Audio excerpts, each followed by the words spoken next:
Hello everyone, this is a very tired Zeeebo and welcome to this AFK journey video. So I started recording for this video immediately after I'm done with the Floravel video because I figured if I don't do it today, I'll just slack off and then maybe this video will be delayed to another day. But I really wanted to feature Eironn because the previous unit I featured was actually Arden, right? So Arden in my honest take is one of the strongest S level character.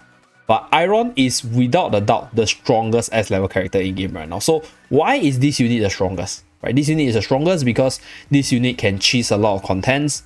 This unit has a lot of synergy with some of the meta units out there.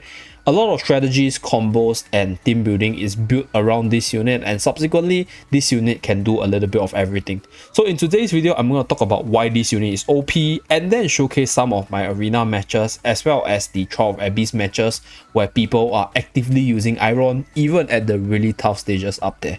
So let's start by talking about the kit, right? So for Eironn's case, his ultimate Verdant Cyclone is super powerful, right? Because this is an AoE skill, where he pulls all enemy within 2 tiles to the center and then cause them to be immobilized while dealing damage to them. So yeah, it seems really powerful, right? Draw everybody together, immobilize them for only about 3 seconds and then deal damage. But what makes this ultimate really insane is when you combine it with his EX weapon as well as his supreme skill. So the EX weapon skill allows you to cast this ultimate immediately at the start of the battle, which means that you have the offensive initiative, right? On top of that, when you increase it to level 3, the immobilization duration is increased to 6 seconds. So control that, more control over that. So not just doing damage, not just repositioning, not just immobilizing the target, you also apply a magical defense debuff to all immobilized targets. So if your enemy is not control immune, they'll be immobilized and they will get this magical reduction, which allows your magic dealer, right, Eironn, your other like mage characters, Arden, OD, Carolina, they all to do more damage. So it's just an insane combo starter based on these 3 skills all together. And what's more insane is that all his other skills are so impactful in one way or another. The second skill, Ice Spikes, right, allows him to do damage and reduces the target's haste by 50 for 5 seconds. And subsequently, he stabs the target another time to do more damage. And then it's AoE damage, right, in line within 2 tiles. So if your enemies are like melee or they're close by, they all get stabbed. And you further decrease their magical defense. So can you see, the Supreme Plus skill is a decrease in magical defense. And then the second skill is also a decrease in magical defense. Making Eironn not just a good disabler, not just a good control unit, but also a good damage dealer even on himself. So that's why it's insane. Like he's a semi-carry, right? He's a disabler, he's a controller, and he gives you the initiative in battle. On top of that, his third skill, Tempest Guard, makes him a semi-tank because it gives him a shield all the way up to 320% of his attack and a dodge rate which is 80%, right? Previously, this value was 100%, by the way.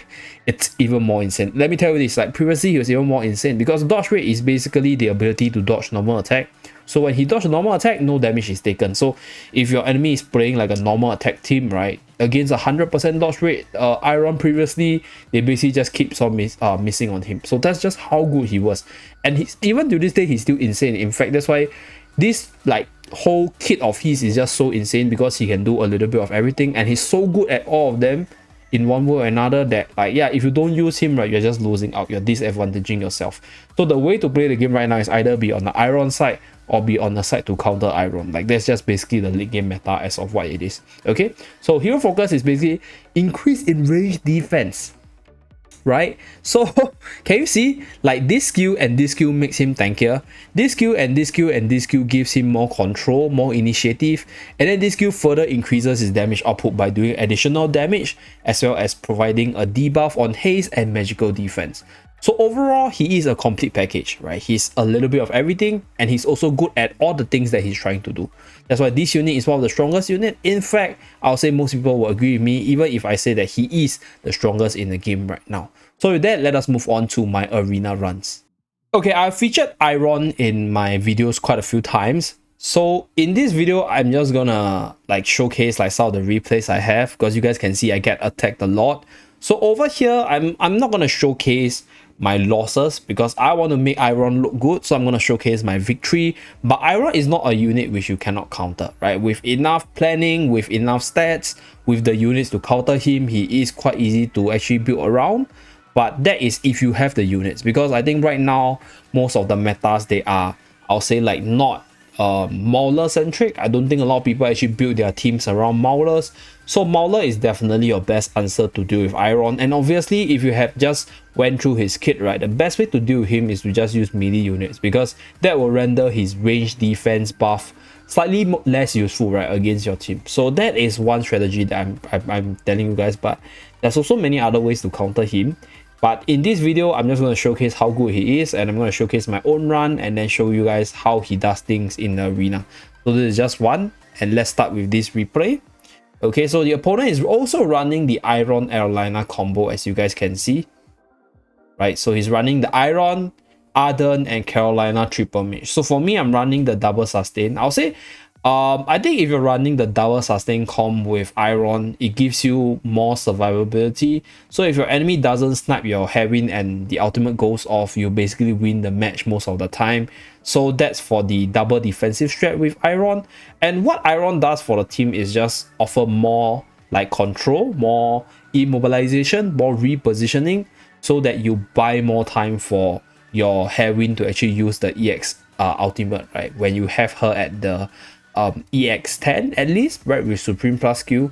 So that is the purpose of, I'll say, Eironn in the team. At the same time, Eironn also fills the role of being a semi carry, because I've Arden as the main carry. Eironn to a certain extent deals decent damage as well. So I featured this team before, not going to talk too much, but that is basically it for the Eironn in arena, right? I'm pretty sure you guys seen it multiple times. In fact, I think most servers should be flooded by this Eironn Arden or Eironn-Carolina combo by now, because this is the meta. But let me tell you this, there's ways to counter it. So if you guys want to see it, let me know down in the comment section below. I'll do a video if there's a high demand for it. Okay, so next up, I'm going to showcase the Trial of Abyss side, which is one of the end game contents.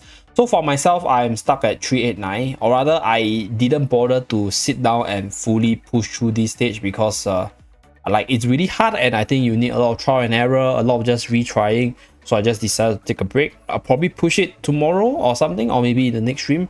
But for this one, I can showcase to you guys how Eironn is so impactful that almost everyone is running him, even at the Trial of Abyss, right? So one thing I think why people are using a lot of Eironn is because they have him invested. So this unit also plays a really important role for PvE contents, because for Trial of Abyss, these are teams that cleared it, as you guys can see. Right, so this is the Eironn team, right? This Eironn is Supreme Plus. So this is the Wilders plus Rowan support. Okay, then we have this one. So this one is the hybrid team with Eironn as a reposition and a debuffer with the magic defense down, right? So this is one way you can use him as well.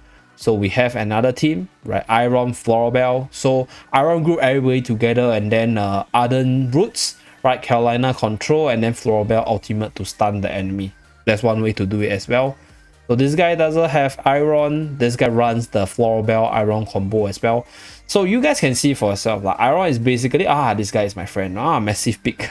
Not gonna showcase this, but anyway, so moving back into why Eironn is so powerful is that you can't go wrong with a unit that groups everybody together. And because in the game itself, not many units have mobility skill. Once you group all the immobile unit all together, they are not moving and they are staying on the same spot. So that's where you get a lot of combo enabler in terms of your PvE content. So I'm just going to showcase this replay to let you guys see what is this Eironn trying to do over here. Like, why is this guy not running a tank? Okay, so let's just do it again. If you guys haven't seen it in a Florabelle video, let's look at it. Okay, so as you guys can see, right, pull everybody together, and then he sends the Eironn in as a frontliner to take damage for the rest of the team.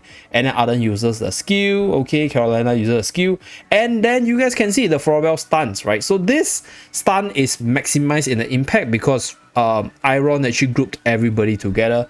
So yeah, that's just like, I'll say, like the power of people say flower of Florabelle, right? Power of Florabelle, but Florabelle will never be able to achieve this if Eironn was not on the front line to tank the damage. Neither if he's not there to actually group everybody together for you to maximize your CC potential. So yeah, Eironn is just a simply crazy unit, like at all. I'll say like, okay, more so in the late game, because in the early game he's quite useless without the immediate ultimate, and at the same time being a rogue character, he doesn't survive very well in the earlier stages of the game. But I'll say his power spike comes in after you unlock like the last part of the shield, right? This 80% dodge reach is massive, and on top of that you get the EX weapon. So that's where Eironn actually shines, and then that's where you're able to see the full power of this unit. But yeah, that's pretty much it. A simple showcase for Eironn, the GOAT of AFK Journey. Thank you very much for tuning in. Hope you guys like this sort of hero feature video where I just talk about why a unit is good and do some showcase for the unit. Let me know who you guys want to see next in the next hero showcase, and I'll see you guys again in my next video. Bye guys!